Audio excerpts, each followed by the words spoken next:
दोस्तों, आज मैं आपके लिए फिर से प्यारी सी कहानी लेकर आई हूँ स्वार्थी बगले की। एक बार एक नदी के किनारे एक बगुला रहता था जो छोटे छोटे जीवों को खाता था। वह ऐसे ही अपना पेट भरता था।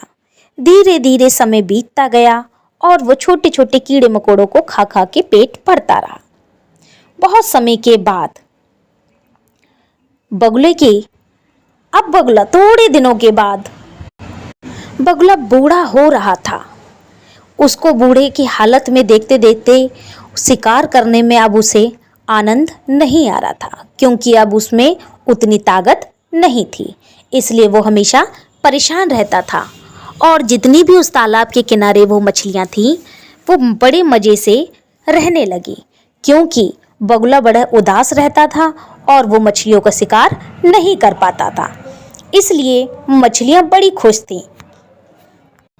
इसलिए बगुला बहुत धीरे धीरे कमज़ोर हो रहा था।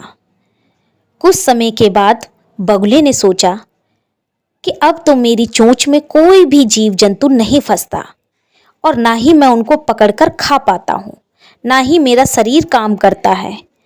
अब मुझे कुछ तो करना चाहिए। उसने एक उपाय सोचा।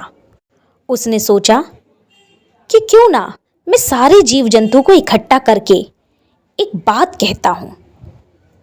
उसने अपने मन में ये विचार किया और ठीक उसी प्रकार उसने सारे जीव जंतुओं के पास गया और मछलियों से कहने लगा कि हे मेरे तालाब के जीव जंतु, हे मेरी मछली रानी, मुझे बहुत बड़ी बात पता चली है।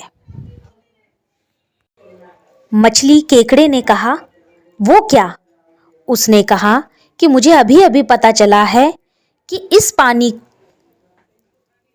इस तालाब का पानी सूख जाएगा और यहाँ पर लोग अपने अपने घर बनाएंगे।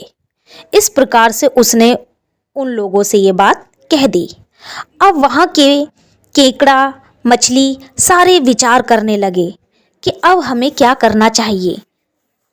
बगुले भाई, अब हमें क्या करना चाहिए? तो बगुले ने कहा कि मैं तुम्हें अपनी चोंच में से यहाँ से निकाल के दूसरे तालाब में ले चलता हूँ। सारे मछली जीव जंतु मान गए। उन्होंने कहा ठीक है। वो जैसे ही एक एक मछलियों को ले जाता, लेकिन वो तालाब ना ले जाकर वो बीच में ही उनको खा लेता। ऐसे उसने धीरे धीरे करके सारे जीव जंतुओं को खाना स्टार्ट कर दिया और वो अब बगुला पहले से थोड़ा मोटा होने लगा। अब बारी थी केकड़े की। केकड़े से कहा कि चलो भाई, अब तुम्हारी बारी है, तुम्हें भी मैं उस तालाब के पास छोड़ देता हूँ।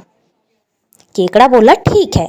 जैसे ही बगुला उस केकड़ों को लेकर उड़ा, वैसे ही उसने कहा, केकड़ा बोला, भाई कितनी दूर है तालाब? उसने कहा, अरे भाई केकड़े भाई, थोड़ी सी दूर है तालाब। इस प्रकार वो उड़ देता है। रास्ते में जैसे ही पहुंचता है, बगुले ने कहा कि यहाँ कोई तालाब नहीं है। मैंने जिस प्रकार से सारी मछली खा ली, इस प्रकार से मैं तुम्हें भी खा लूँगा।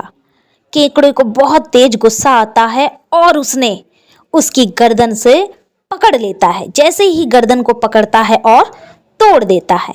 इस प्रकार बगुला मर जाता है और वो केकड़ा धीरे धीरे वहाँ से गिरते हुए धीरे धीरे तालाब के पास पहुंच जाता है और सारी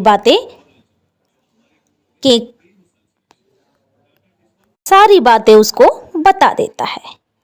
तो समझे बच्चों, बुरे के साथ हमेशा बुरा ही होता है।